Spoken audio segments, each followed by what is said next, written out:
Hi, I'm Lindsay, and this is Kinda Healthy Podcast. My guest today is Dori Martin. Dori is a functional diagnostic nutrition practitioner, a midlife hormone mastery coach, and a stress and cravings expert. Here's my conversation with Dori.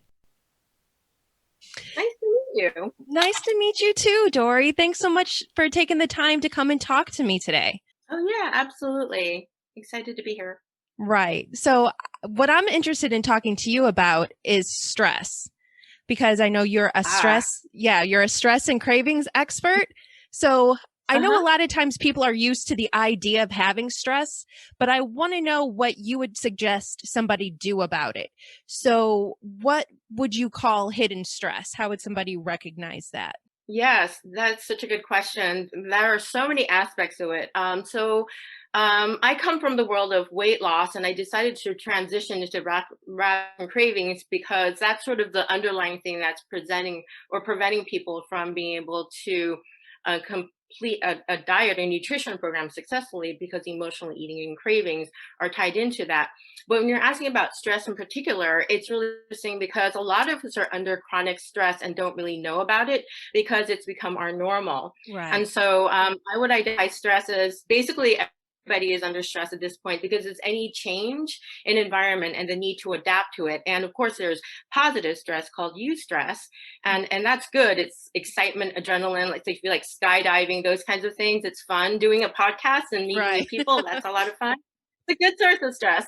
But then it's the negative kind of stress where you're adapting and you're feeling like, it's not good. Like, for example, in the whole pandemic and COVID, everybody's sort of adapting. We're living a new lifestyle because we've had to change everything, not necessarily for the better. I know that a lot of positive people out there have been able to find ways to grow from it. But again, it's just the adaptation to something new that can be stressful. And the interesting thing about it is because we're stressed and it's been chronic, we all have some form of ongoing, basically our stress hormones are off balance, because when it happens over a period of time, then it's kind of sneaky because you don't realize it at some point because you've been dealing with it for so long. And so I run functional labs. And when I look at, everybody's got some form of stress going on, especially right now. So you can see it from the biochemistry, but also in terms of, you notice that you're numbing out more. That's another indicator that you're having a stress response. You've got that fight, flight, or freeze. And then another one is fawn that people don't think about. Like when those people who are caregivers, like the people that I work with, they go and they start calling their friends, "Are you okay? Are you okay?" That kind of thing. But really, they're not okay. And they don't know how to turn it out internally. So they kind of reach out and try and help other people. So women especially are really susceptible to that kind of stress. And so there's all of those different aspects that you may not notice. It's not just the immediate, oh my God, it's the ongoing. Right. Yeah. So yeah, it kind of has an accumulative effect that, you don't really realize it's getting so bad, right? Right, exactly. I have a great example of it too. So I'm a yoga teacher, and so I do meditation, and I was heart rate variability monitor. It's one of those things that you have a sensor that you plug onto your ear, and it tells you red, blue, or green how well you are into your meditation. And I was meditating. I was thinking, oh, let me take a peek. It makes a sound too, but it was on red, which meant I wasn't anywhere near it. And after a while, I thought the thing's broken. Of course, now I'm not in my zen zone. But then I realized, you know what? No, it's because my brain doesn't even know how to get there. That's what it was. Because this is my normal. I think I'm calm, but I'm actually not. So yeah, you can think that you're calm, but then it's just sort of because it's your normal, you don't even have a point of reference. Right. So it's definitely something that you need to dose in and have to make an ongoing process to remind your body, things are safe, everything's okay. Right. You're Are there any other physical signs of stress that somebody might be able to recognize on themselves? Definitely when your body's in a state of chronic stress in the functional health world. They say 90% of all doctor's visits are based on stress. And so it manifests in all different kinds of chronic health conditions, because when you're stressed out, especially women in midlife, people in midlife. So basically, when you're stressed out, your cortisol levels, your stress hormone, is it starts to kind of get really high initially, and then when your adaptation begins to go down, it starts to basically lower and peter out. And so when that happens, it affects your sex hormones. So a lot of times when you feel like you're moody, especially with women, you're feeling like things are too much to handle, that we're Mhm. okay. Your ability to adapt to anything is lower. So hormonal issues, digestive issues, because when you're stressed out, then basically your body is really intelligent. So it knows that when you're in fight flight, it needs to get like the to the muscles so you could run. So you Mhm. don't need to do any like real deep thinking. So of course the blood's not going to be totally in that part. And you've got your lizard brain running. And so you're Mhm. in reactive mode. So you're not at your highest intelligent self. So actually stress kind of shrinks your brain function. And then your hormones, you don't need to reproduce when you're running away from a hungry wildebeest, right? Your body Mhm. doesn't know the difference between emotional stress to that kind of stress because it's a really ancient brain. And so basically it shuts down your hormones, start getting off balance, and digestion doesn't need to happen because you're not needing that because you need to run away. So then Right. your digestion stops working properly, and then inflammation happens because you have food that's not really getting processed and your nutrients aren't getting absorbed, and so you get nutrient deficiencies. So a whole bunch of cascades of things happen, and then you end up with chronic inflammation and Mhm. mood disorder and exhaustion, fatigue, hormonal imbalances. So yeah, there are a lot of different things you trace back to stress that really might have been originating. And also they all work synergistically. So it could be one started the other. Mhm. So that's why in terms of helping with stress, you have to look at it a lot of times in a holistic, and a lot of times it does start with chronic stress. It's like the Right. tipping point to everything. Yeah, I can imagine that it's on one hand it's a good thing that it gets you looking at yourself, and it's basically your body saying we have a problem, you need to pay attention to me, right? And then so I guess Exactly.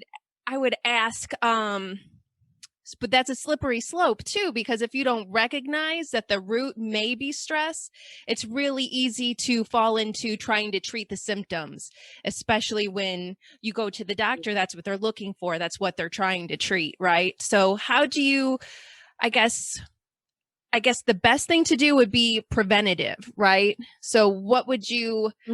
what would you suggest for people who may be causing themselves some physical distress, but to try to start on the root cause level on their own? What would they do maybe to start addressing stress in general if they don't even realize it is an issue for them? Yeah, that's such a great question. I like to do things to manage your stress like you would like take it like a supplement, basically dose it in every day as of your lifestyle. Mhm. Because basically with stress, it can sneak up to you as it did for me. I was a caregiver through end of life for my dad, and then we lost my father-in-law, and then husband was diagnosed with stage 4 cancer. This all kind of became in succession. It's not a situation where you're thinking, oh, when ABC happens, life will settle down. Life Right. happens and it throws you for a loop. I have a mentor who we always like to say, you're never better than when we're challenged. But the thing is, you have to be up for the challenge. And it's like stress is sort of like preparing for a marathon. You don't know when that's going to show up. And Right. so it's best to do things to always be in balance. So for me, I have a bias towards, mindfulness, movement, and meditation. As a yoga instructor, I love yoga. And if for people who don't like to sit there and do the Zen thing, any meditative or calm activity, rhythmic activity is really great. And so something like walking out in nature, one of my favorite things to do is first thing in the morning, especially get that cortisol spike. So when your adrenals are tanked due to long-term stress, your circadian rhythm, it flattens out. Mhm. And what you want is a really nice, healthy morning cortisol. And one of the ways to do that is to get out into the sunshine, and that'll boost it up. And then that even better if it's like 20 minutes, you get your vitamin D, you boost your mood, and that helps with stress levels. And being out in nature too is amazing. I mean, that sounds a little bit cliche, but getting out there, getting into the sunshine, getting back into where we were meant to be. Right. A lot of us don't even get a lot of sunshine, especially right now, Mhm. and being closed in. So getting out there and being in nature. And I think music, dancing, anything that makes you laugh and happy, play. I don't think we play that much anymore. I was just Mhm. looking at my list and there's so many have tos, but what about want tos? think that we all should make a point to wake up with something you're excited about. Like today, I get to spend time with so and so, or I get to whatever it is that makes you happy. My kiddos and I like to cook together. Today, we're going to make that really cool keto dessert that we've been looking at, and so having forward to that gives you that rush of I am safe, life is good, is the thing that pattern interrupts that chronic stress response that we're under, Yeah. because it's our default now. So I Mhm. think anytime you can disrupt that with things that make you happy. I mean, even like color, or we like dancing. We do spontaneous dance parties, and listening to music that I love. But yeah, anything like that, anything that makes you really feel happy, and then the connection with people, that boosts oxytocin, which offsets cortisol. Mhm. So I love this kind of connecting. I have a household of people here. I've got my mom in the household, and I've got my two boys and my husband. So I ask for hugs every day because that boosts oxytocin, especially the heart to heart kind. And so that it's hard to be in stress when you're in like this nice, warm, bear hug from somebody Right. that you love. So those kinds of things are all good. And I love just these simple little things. Mhm. Nothing that feels like you've got to go to the top of a mountain, be by yourself. And so think of these things and actually integrate it into a lifestyle.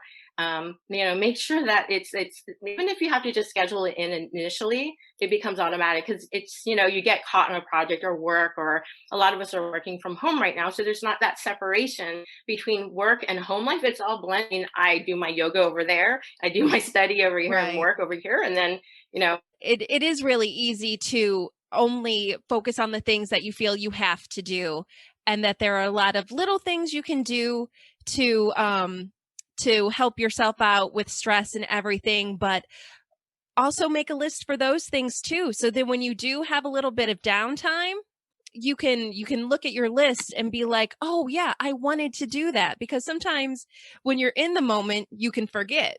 exactly. Exactly. I mean, it's just being intentional about being happy and having fun, and signaling to your body, you're safe, everything's good, I've got you. The other thing is just practicing self care. I'll do that because we're caring for everybody else, work and our family and our friends. And so just making time for that and making it priority so that you can show up better for everybody else. As I mentioned, I was a caregiver and I was taking care of everybody else. And then when I got sick, everybody started freaking out because they were used to having me do everything. So I realized, if I'm no good to anybody, then it doesn't make any sense. So practicing self-care, and that will help you when things go wrong, because you're not starting from a sense of depletedness, but your tank is full, so that in a moment's time, if something really stressful happens, and that's what life does to you sometimes, then you're going to be better able to adapt because you already have your automated self-care system in place. Right. Yeah, and then one of the coping mechanisms for stress also, like you said, you focused on the weight loss aspect also, it can trigger you to want to eat, right? So what would Absolutely. what would you say to somebody who feels like they're just out of control, but maybe, there's things that they need to look at in themselves to recognize I'm not just a train wreck. I've got something I can work on. Absolutely. Yeah, you know what? Going through that program, I like stress and cravings and emotional eating.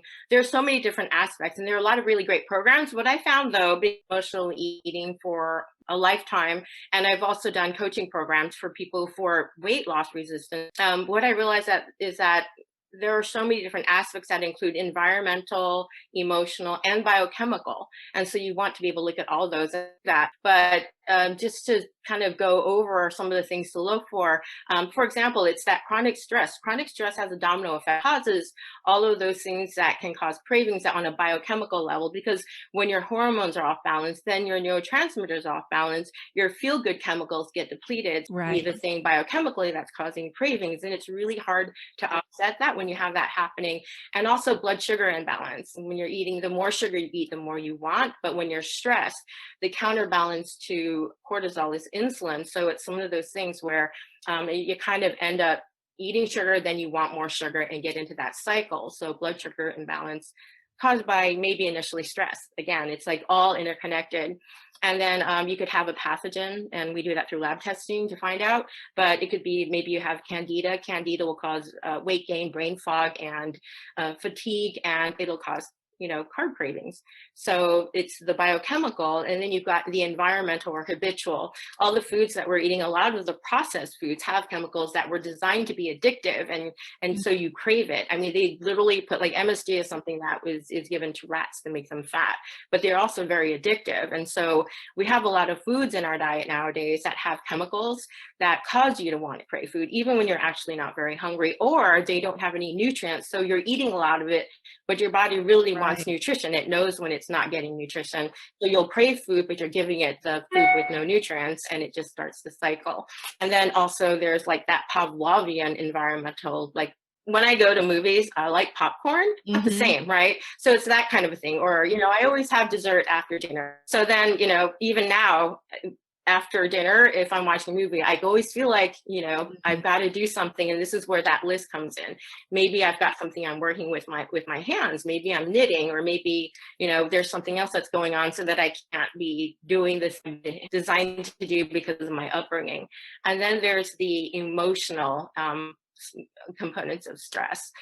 When you're stressed, like fight, flight, and numb and comfort. Right.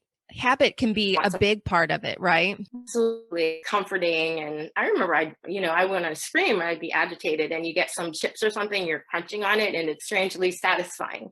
So those kinds of things can also be involved in a craving. So yeah, there's just so many different aspects to it. So it's just thinking about it all and understanding it, and then figuring out what your combination is and addressing it. Because if you just address one aspect and the other one is still lying around and floating in there, then it could still throw you off your game. Another big one is just to get the enemy out of the house. Marketers know that the more frequently you think about, look at, and you smell food, that you're going to want food. We're just wired that way. So when I noticed, I don't watch a lot of TV, but I remember we were looking at we were binge watching something, my husband and I. All these pizza commercials came up, and hamburgers, and all of a sudden I thought, I really want, and I usually don't eat that stuff. So it's a thing. I mean, definitely. So maybe fast forward to that or something might be helpful. But yeah, a lot of different triggers out there. Right. Yeah. Another thing with the late night craving type of thing, I find a lot of times when you're trying to change a habit like that, it's best, instead of trying to just remove the habit to begin with, it's better to try to like push it out with a new habit that you can focus on, rather than just being, I can't. Try to focus on something that you can, that kind of diverts your attention, right? Absolutely. That's my favorite thing to do. Right. It's like magicians, mass distraction. Right. I always did that with my kids too. I was always like, oh, it's not that you can't have that, but you can have this, or, distractions everywhere. Absolutely. So we're already good at this. So it's like, we got to do it to ourselves, our self-parenting, right? Like, how do I kind of do that switcheroo? And also, I like to add instead of take away. So exactly, it's sort of like you don't feel like you're missing out or you're depriving yourself, because that's stressful too, like you said. Yeah. So you think, well, what's something that's equivalent that I can be excited about? Like, how can I make this fun instead of deprivation and you have to and rules? And because people also, that's another thing that causes people to eat emotionally. They're like rebelling, right? Right. There are so many constrictions right now, and the last thing I want to do at the end of the day is not be able to enjoy anything I want to enjoy. So then you think, well, this makes me happy too, and so it's not a win-lose situation; it's a win-win situation. So yeah, right. I love that you say that with your kids. It's so true. Throughout adulthood. Yeah, there are a lot of things that we do to children that we should apply to ourselves more often, right? When it comes to discipline. Absolutely. Yeah, it still works. It's a human thing. So yeah, absolutely. Parents are a good example of what we do for our kids, we do for ourselves is self-parenting. Right. And then so being women, we have kind of a special issue too with stress and weight gain when it comes to menopause, right? Yes, absolutely. What's really interesting is I was doing all of it, and I didn't have a lot of weight, but at the same time, somehow there was a little bit of a muffin top that wouldn't move. And I thought, I'm doing all the things. What's going on? So basically, I looked at my labs and it was like, ooh, hormones are off whack. So when you go into perimenopause, a lot of times what happens is as your hormones start shifting, we are to carbs. And so it's something that it basically, as I mentioned about the whole serotonin estrogen situation, my estrogen started free falling. I can tell you it was a year and a half ago in August, right? Because that's when the things started shifting and my mood started shifting. And I Right. felt like just off. You just felt like you weren't yourself. And so then I realized, yeah, it's because of the perimenopausal process. And so when women hit midlife, we have to be more mindful that our biochemistry is shifting. The things that used to work before and may not work now. And so I always believe in customizing. So I would look at all the different factors of body chemistry, but also, yeah, because of the hormone shift, lifestyle. We're in a more stressful time, I think, than ever in the sense that a lot of us are, I guess the term was sandwich generation moms. And that means that we're caring for our aging parents who are living longer, and then we're caring for our kids because a lot Right. of us have had our kids older. And so I'm kind of in that situation. So you're more in the place of, your stress response will impact your hormones. Like I mentioned before, when you're 25, your 90% of your sex hormones are created in the ovaries. And then when you get into perimenopause or, later in life, 50s maybe, your where it's starting like 40s, it's like 50% of your adrenals. I mean, 50% of them being created by the adrenals. By the time you've gotten into menopause, it's like I think 90%. So you think now Mm. your poor adrenals are trying to juggle your stress hormones, but now it's also juggling, your your sex hormones. So the Right. more stressed you are, the more you're taking away from your sex hormones. And Mm. so, given in midlife that we're doing all these things, we're juggling all these things, and we're also having you know, we're taking care of parents and we're taking care of the kids, there are more responsibilities, we're doing work, so you're more vulnerable during that time to have everything go off balance and your thyroid and your liver function, everything else that basically maintains good health. And with weight gain, it's just because, when you have blood sugar imbalances and all these other things going on, pathogen overload, then it can cause you to shut the doors to burning fat. Your thyroid is slowing down because you need to have your adrenals and all these things working to have your thyroid optimized. So just a big cascade of things. And it all goes back to start the basics, which is what we were talking about originally. And that's why stress and cravings is such a big deal. It's basically self care, managing your stress, because you can see how that immediately will free up your adrenals to do what it needs to do for your stress hormones and also your sex hormones. And when that happens, then things start balancing out. It's got a cascade. Nutrition is really important.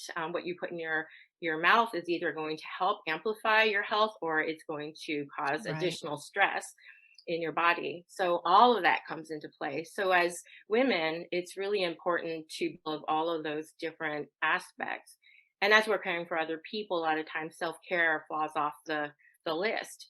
And so all the things that we talked about in the beginning, they're so foundational anyways, but especially when you reach midlife, you really need those things in place. And that's why it's so good to have them as part of a habit. So it's not something additional you need to do. It's just things you're looking forward to, sort of automatic, so that you're supported from a foundational standpoint. And when stress comes up, then you're able to adapt more quickly. Right. Because I know traditionally it seems like people got used to the idea of, oh, well, I'm entering menopause, things are going to start going downhill, that's it for me.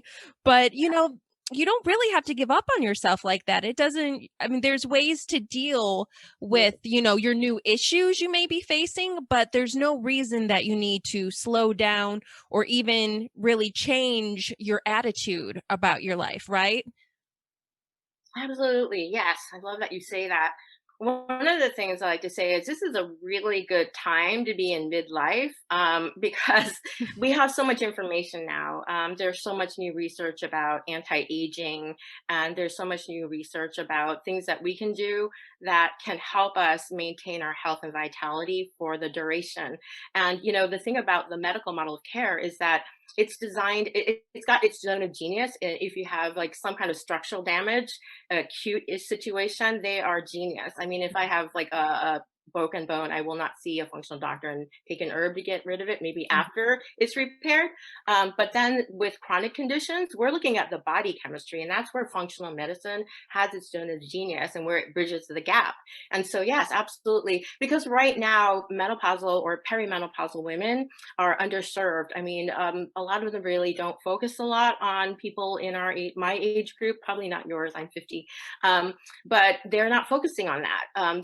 Even gynecologists are more focused on fertility. I think Mm, 20% or more in how to help menopausal women in that arena. They have to actually look for it and really kind of be specialized. And so what happens when a woman goes in with menopause is it's exactly as you said. They're told, you know what, this is just the part of aging. There's nothing we mhm. can do about it. You just need to accept it. Or with the mood issues, we get something to boost our mood, right? Right. SSI or something. And then when you have like we were saying, that when your digestion slows down, after 35, your digestive enzymes go down and you get gas and bloating. So when you get Pepsid or proton pump inhibitor, which is going to make things worse, because a lot of times it's not because you have too much stomach acid, it's because you've got too little. And so it's basically Mm, causing this reaction, not able to close your esophagus, which needs a certain amount of acid to be activated. So they lower your acid levels with the proton pump inhibitor, and then you can't digest food, and a whole inflammatory response happens, causes the stress, spikes your cortisol, and there we go, right? mhm. So, that's how that's working. And so, medication, blood sugar issues, they don't address the issue. So, you're going to be on it for a lifetime. But in the meantime, your blood sugar balance, you're still eating the sugar, you're still doing the things Right. that caused the problem in the first place. And as I mean, it's sort of addressing the symptoms, but not really the cause of it. And once you address the cause of it, absolutely. I mean, you can look forward to not having those, traditional ideas of aging. I mean, there'll still be, I mean, that's like life Right. is life, it's a cycle of life, but you can absolutely optimize it. And there's a lot you can do to not make that, um, an absolute. I mean, I see also, you can see examples of people nowadays who are in their later years and absolutely vital because they're living a healthy lifestyle, they're managing stress, the epigenetics, the thing that have not to do with your genetics, but the thing that that makes it manifest. Mhm. You can have that healthy lifestyle when you know how to do it all. Um, and just start with one. I wouldn't say like boom, change your life overnight, but it's always like adding little by little and making it a habit that can really help you be able to really enjoy the second part of life. Right. Yeah, I know you're right. There are a lot of good role models for aging nowadays that are a lot easier to come across and see. And before that was, I mean, you might as well just put your hair in rollers and, just sit down and be Exactly. Pack quiet. it in. You are declining, and that's it. Yeah, Right. actually, the thing about menopause is that it is your body physiologically. Like 100 years ago, or maybe a little over 100 years ago, we wouldn't even have this conversation because people didn't live this long. I mean, it's sort of Mhm. like by the time you were 50, your body is the whole function as far as biology is concerned of a female is to Right. reproduce. So once that's done, pack it up. You're done. You don't have any, function. Mhm. But now it's different because we do have the ability side, how to bring that balance back into our biochemistry, even bioidentical hormones, replace things that we've lost so that we can boost bone health and brain health and heart health and Mhm. not have that be a thing. And so, yeah, it is really fun and exciting. Like you said, there's so many examples of people who are really doing well. I think that the sooner you start, the better for sure. But even there's always something that you can do to help improve your health. So yeah, I do think it's a really exciting time to be able to do that. And then in turn, I think to be a role model to like we have kids. So it's sort of like I Mhm. want to be able to show them that there's a better way to do this. I don't want them to see me kind of shrivel up, crumble and Right. peter out like that. Right. right? Exactly. Yeah. Because you never want to see your loved ones kind of give up on themselves. You're always like, no, keep going. You're great. Yeah, exactly. So yeah, Yeah. I am very hopeful and optimistic about this stage of life. Right. Yeah, I know. I love trying to get the word out about people taking a holistic approach when it comes to their health. And for people who aren't used to hearing that, um, it's kind of associated with like weird science things and stuff like that, just established medicine. But really the whole point is to take a look at your whole body and how everything is affecting you and how everything is connected. So is there anything else you'd like to add to remind people that, we're all connected, our body, our mind, and our environment? I think you said it beautifully. It needs to be a holistic process. And as I said, I mean, the medical model of care has its zone of genius, but it's a business and it's designed to um, basically find the diagnosis of medication. And that's how they do it. And when they say that there's nothing that can be done, it really means that they don't have the tool set. And so there's so much more out there. And you know what's really interesting, Lindsay, is a lot of it is ancient, right? Mm-hmm. Meditation, managing your stress, getting out in nature. And, Right. at the end of the day, it's about being happy and having a good life. And so all those things funnel into it. So it's not just, you know, medication and getting rid of the symptom, but what's going to make you happy? What's going to make life worth living? That spark in your life. All of that starts with managing your stress.